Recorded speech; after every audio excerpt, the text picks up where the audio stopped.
Hi, good day everyone. My name is Akim Green. I'm joined by Ron Tony of the National Communications Network and Guyana Chronicle and Duncan Saul of Starbuck News. We have one mission here today to dissect and really go deep into the Golden Jaguars squad selected for the first two World Cup qualifying matches. Without further ado, I want to get straight into this discussion with these guys. Raul, firstly, I think anyone who has you on social media would know, I guess, how perturbed you are over some selections and non-selection, I would say. But before we go deep into that aspect, I want to get your general thoughts on, the overall composition of the squad and what do you make of the chances? Well, given the fact that Trinidad would have released their squad yesterday, the same time with Guyana or later on in the day, it pales in comparison because Trinidad basically released a squad that, similar to what they would have played against Guyana at the Gold Cup, which was in 2019. Not much has changed with Terry Fenwick and his selection. I think Kevin Molino isn't there because of injury, but they do have Garcia, who is playing one of the top clubs in Europe. So it gives Trinidad the advantage. Guyana's squad reflects that of the Guyana Football Federation and what the national coach has been preaching over a while. If you look back at the squad that we have now to the squad that we drew 1-1 with Jamaica with last year, it would show you that the distinct disadvantage that we placed at heading in against Trinidad. Now I understand for the fact that we are looking to give young local talent the opportunity, but most of the local talent that both Duncan and I know that are ready for international football should be there. Well, are on the squad. We're going to dive into the squad later on, but. Well, I'm Guyanese. I'm going to say that I like our chances because I want to support the guys because I know that they've worked hard to be on that team and to be in the Dominican Republic as well. But as a football pundit at this stage, I think the advantage is with Trinidad. Duncan? Well, I echo the sentiments of Raul. I mean, if you look at the team, given the caliber of players that are on it, it certainly shows that the GFF is in transition. The team is in transition because you have about 15 players that's under the age of 24, 9 of which hardly have any experience at the international senior level.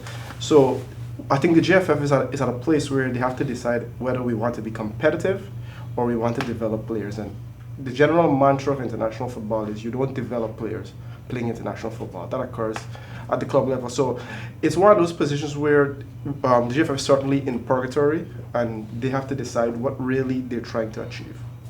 And for those of you who may be wondering, who are those players in the squad? I'm going to give you the entire squad now, since we're going to go actually into players that have some contentious selections and some players that were omitted. So the squad, this is the goalkeepers, and you're seeing this on the screen. Akid Clark, he's actually really playing in Jamaica now. Kyle McKenzie, Lilac, that's 6 foot goalkeeper that would have played with Liverpool at one point in time. Sean O'Donis of the Guyana Police Force. And the defenders are Miguel Scarlett. I want to keep that name at the back of your head. It's going to come up in a few minutes about a discussion. The ever consistent Matthew Briggs, Cadel Daniel, young Jeremy Garrett, Nikolai Andrews, Bailey Spencer Andrews, Terence Van Kooten. The midfielders are Nathan Mariah Welch. Raul Tony is going to have a lot to say about this guy. Sam Cox is captain, Daniel Wilson, Job Caesar, Ryan Hackett, Pernell Schultz. And the forwards are Colin Harriott, Keanu Marsh Brown, Omari Glasgow for the Conquerors, Kelsey Benjamin, Nicholas MacArthur, he's soon is going to be on a scholarship in the United States of America, or Treyon Bob, Ermi Welshman. The technical staff is Ian Greenwood, the technical director, Marcio Maximo, the head coach, Charles Lily Pollard, that is, former defender assistant coach, Ian DeVere, the goalkeeper coach. Basically the other guys that are staff are the medical staff, Wilson Tidio, the head of sports science, the head of recruitment, Faisal Khan, and the operations department. Firstly, you look at this squad, Raul and Duncan, and there's a big name missing. Central midfielder, arguably, in my opinion, the most experienced, most skillful, 9 goals, 15 matches. Neil Dance, this guy would have scored all of our goals at the recent Gold Cup, a Gold Cup where we were in a debutante phase. That was our first time there, and he's back on another, arguably a historic movement in terms of attempting to qualify for a World Cup, and he's not in that squad. Mind-boggling, you would say, Tony. Definitely. If you're talking about transition, and this is the problem that I have with the hypocrisy with the Ghana Football Federation and their technical department, more or less the head coach, because a lot of it lies with him and his assessment as to know what he wants his squad to look like and play like.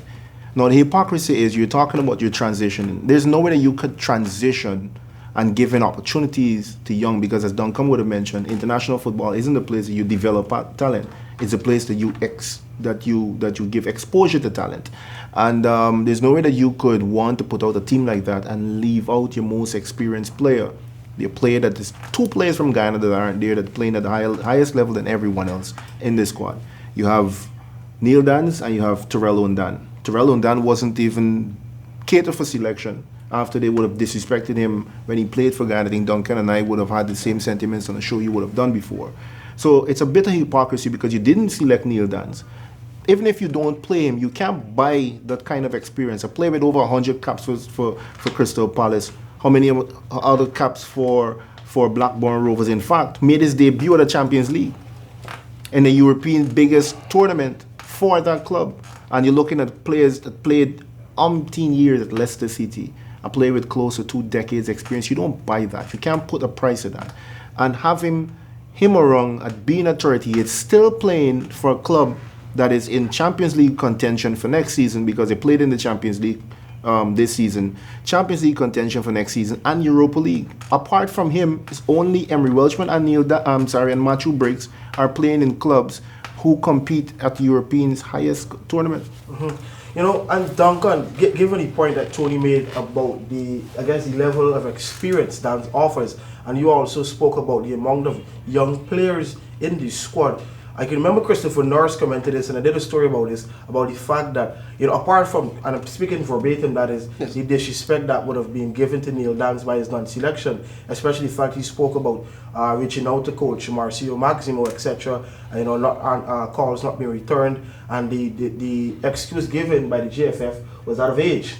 Do you believe as well, Norris's comments were that the experience he has would have been so beneficial to the younger players in the national setup, and if you're going to go with that policy of going with younger players, you really should have gotten that experience of Neil Dans there with them in the Dominican Republic? Of course, certainly. You can't put a price on experience. That's something that cannot be bought. And the issue with Dans, however they put it across, age or otherwise, he's still Ghana's best player. And it's kind of stark in terms of the quality he brings to the table versus the players you're carrying. So we have to be honest. The issue is age. And they're saying he's too old to be playing right now for the national setup. But what does that say about the national setup when a 38-year-old is probably still our best player? Only scorer in the Gold Cup, albeit 2 goals were penalties. But he had a cracker against Trinidad. Mm-hmm. He's always been the standard performer for us in the previous World Cup campaign, the previous Gold Cup qualifying campaign. And we would have expected him to play a major part going forward, especially in a Gold Cup year. So there's a lot of questions that need to be answered from the GFF's perspective regarding him. Because if we're saying we're transitioning, it has to be done across the board, not just single out one player. There are a lot of players who probably aren't good enough with the national setup that are currently a part of the team at the moment. Dan certainly does not fit that bill. He is still ideally he's still the best player we have, especially in the midfield area. Added to that, just to touch on what Duncan stated, if you look at the team that we selected, who is our playmaker? Now, him and I know these players, you know most of them. Who is our playmaker? You pick Treon Bob, you have Treon Bob there, you have Callum Harriott there, you have Keanu Marsh-Brown there, you have Emery Welchman there. Who is serving them the ball? We don't have a quality midfielder to replace Neil Dans at this point. Now, you didn't carry Clive Nabrigo, you carry Job Sees, who hasn't been playing any football, so to speak, let alone merit a spot on the international team. I'm happy that he's back in football. I didn't have Job Caesar as one of my young talents there, right? But if you're not going to pick Neil Dans, Treon Bob is the type of player that needs a player like Neil Dans to feed him the ball. Look at all of his goals. The 2 goals that he scored against El Salvador to become one of the youngest goal scorers for us was when Jamal Shabazz allowed Gregory Richardson to play back deep, similar to Dans.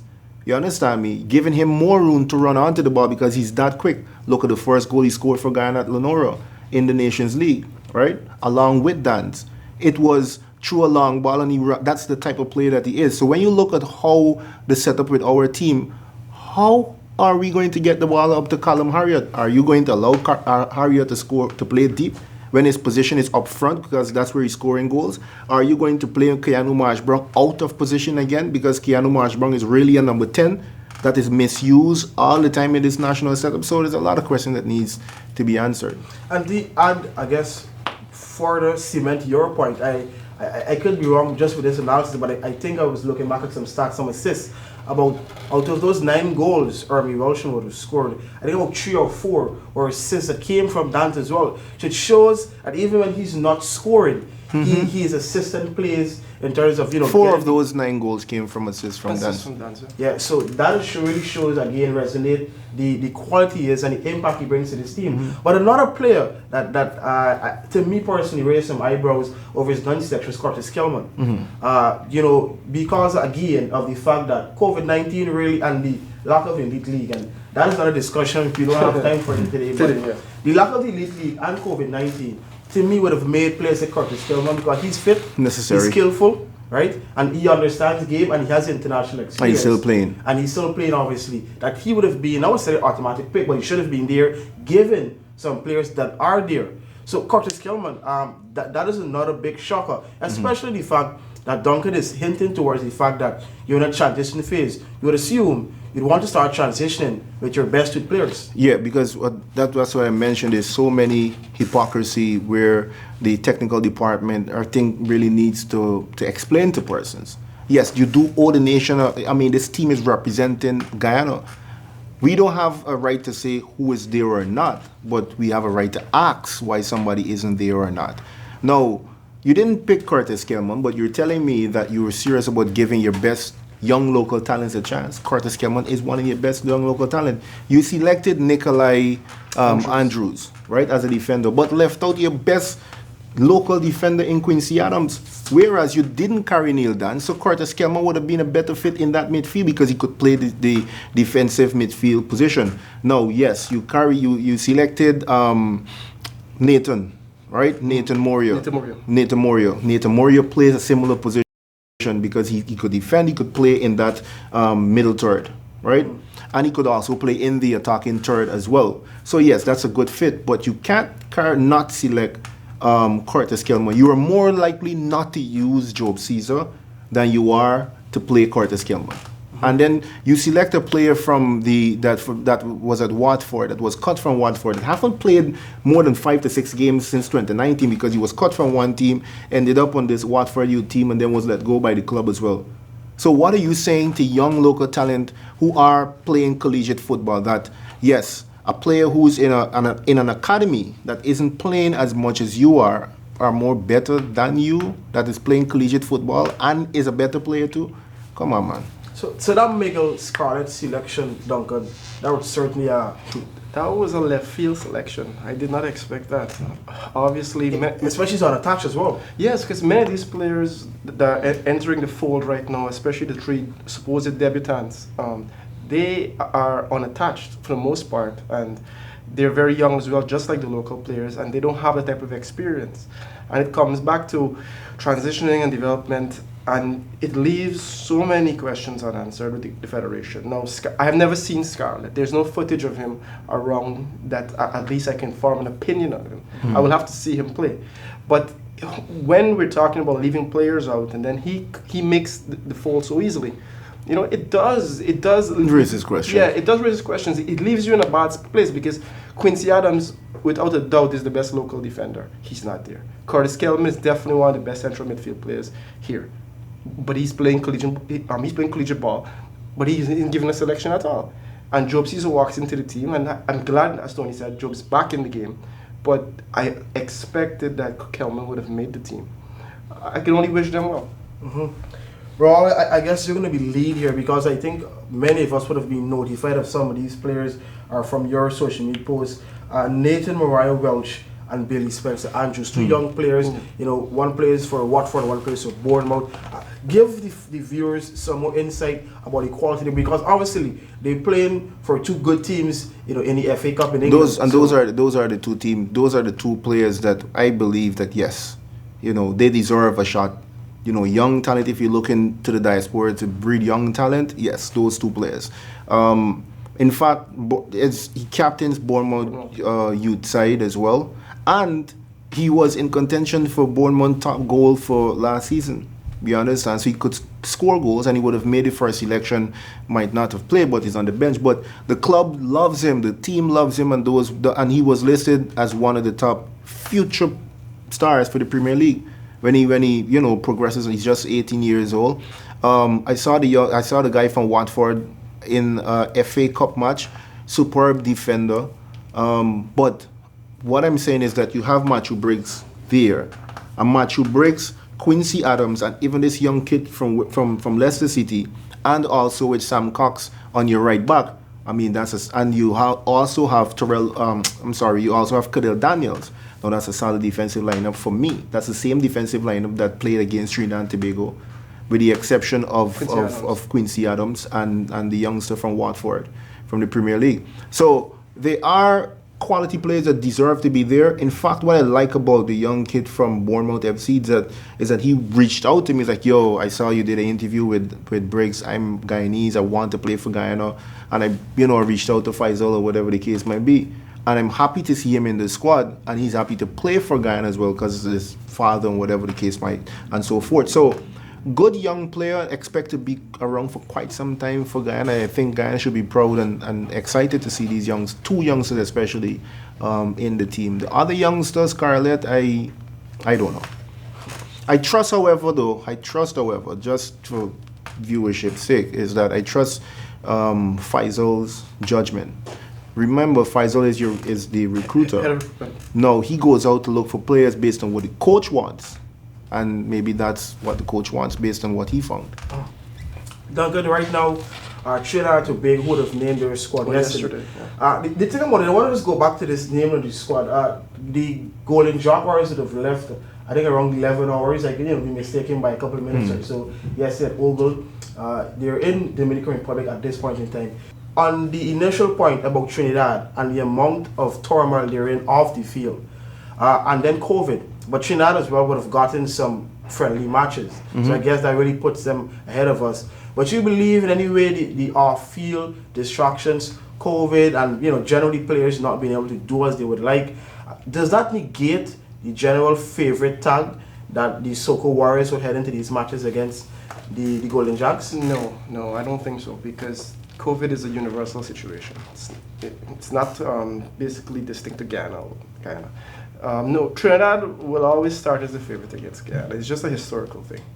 They generally have better players, but we have been able to narrow the gap and compete of recent. I think the last 7 times we've met, they've only won twice. We've drawn 4, lost twice, won once, 4 draws, something around like that. But definitely, they will start as the favorite. Obviously, the gap has shrunk, but given the squad that they possess versus the squad that we possess, those off-field issues wouldn't matter when they step on the field. It comes down to who's the better team.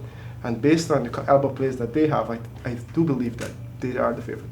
Yeah, and it remains the same. And also when you look at the situation, the alleged fracas between the head coach and Sean Fuentes, they already apologized to each other and moved on.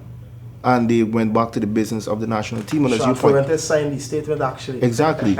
And then you look, and Sean is a stand-up person. I actually know him personally. And for him to do that, it has to be that, they put our differences aside or whatever. And it was of the objection of a certain media house being there. And that's quite okay where football is concerned, because we all know Alex Ferguson at a time wasn't even speaking to the BBC. Yeah, but that's a private. That is a private organization. Right. Yes. And when it comes to national team, this is a national team. No, but there are coaches might not feel comfortable speaking to the newsroom because you would say, "Oh, the newsroom pressed me too much." Might not speak to Starbuck News and the guy in the Chronicle. Duncan and I, out of everybody in the media, receives the most criticism from the Football Federation. Right, stating, because we always ask them, why this? So they always try to avoid, and as you could see, I go at them in our little media group there as well. The future of the Golden Jaguars. First let me just clarify for the fans that may be wondering. For the Golden Jaguars, still, I guess, be in contention of another position to qualify for the FIFA 2022 World Cup, they would have to top this group. So they would have to defeat Trinidad and Tobago, Puerto Rico, St. Kitts and and the Bahamas. And the Bahamas. The Bahamas is their second match. So they play Trinidad and Tobago on the 25th in the Dominican Republic, and then they play the Bahamas on the 30th. So they have to win all their matches. Well, they have to top the group then, and then they will move on to a second phase. That second phase, it really becomes even more brutal because they're going to be playing some of the top names in CONCACAF. They'll play the winner. So yeah, so that is going to be very difficult. So, but I just want to find out as well about from you guys about the future of the Golden Jaguars, and I mean as in the short-term future, because I'm speaking really here about the qualifiers, which I think won't make it past this round. However, I believe we stand a reasonably good chance of getting to the Gold Cup finals. When I say finals, I mean because the 2019 situation, we would have been into the last set of groups. This year we have to play qualifiers to get into that finals stage. So not necessarily mean the final of the Gold Cup, but in the finals as in all the qualified teams for that part. What do you believe in terms of our future, given the players that we have that haven't been selected, given the players that we are selecting? What do you see our future as in terms of performance, of how we could reach some good performances in players, etc.? By the way, just for clarity, just after the Gold Cup, just after the World Cup qualifiers, we run straight into the Gold Cup qualifiers. In fact, the Gold Cup, because it's already Gold Cup, it's just a matter of reaching in the tournament, right? The future of the Golden Jaguar depends on the coach. Now, you look at the coach that a federation, any federation globally would hire. Look at Curacao. You see who Curacao would have hired as their coach? They mean that they want to win now. You see who Suriname has as their coach, and the players that they got 20 players from across the Dutch, from across Netherlands that played in the Bundesliga and all them top leagues. Automatically, Suriname is hinting to the rest of the football world that, we putting together a formidable team that we believe that could beat anybody in CONCACAF. Our current national team can't beat Suriname at this moment. And St. Kitts and Nevis, because of their attachment to the US and a bunch of their players in MLS. So the future of our program would be either bright or dim, depending on the direction of the coach. Stephen Duke McKenna, who's at Queen's Park Ranger for quite some time, Rangers, and is playing football, and is playing, wasn't even mentioned for selection in the absence of Dance, because he is actually a substitute for Dance that played against Jamaica when we drew 1-1 with Jamaica alongside Clive Nabriga. And the future of our program depends on the type of players that we see us selecting. So I would hope that if coach isn't telling the nation that, and also the GFF needs to stop pitching the head coach as a false prophet, because he isn't here to deal with our national program per se. He is here to give opportunities to young talent. It's a vast difference. Vast difference. Our future is bright as dependent on the direction of the GFF. At this point in time, that direction isn't one to be competitive, but it is one to expose. And that is perfectly summed up by Tony, actually, the last part. Because if you look at the quality of players that you're selecting right now, it means that they're looking towards development. They're not looking to actually make a World Cup at the moment. And truth be told, they're not going to qualify for the World Cup in 2022, and probably not in 2026 either, given the advances being made by the other nations. So it's one of those situations where they have to weigh it up as to which is more important, whether we win now or we win later. And at the moment, it certainly looks like it's win later. In terms of the Gold Cup, if this team goes to the Gold Cup, we're not going to make the Gold Cup. Just to compound what Duncan said, I went to every single match in the Gold Cup game, and we had one of the best teams we've ever assembled, right? Granted, the game against the US, I still believe that if our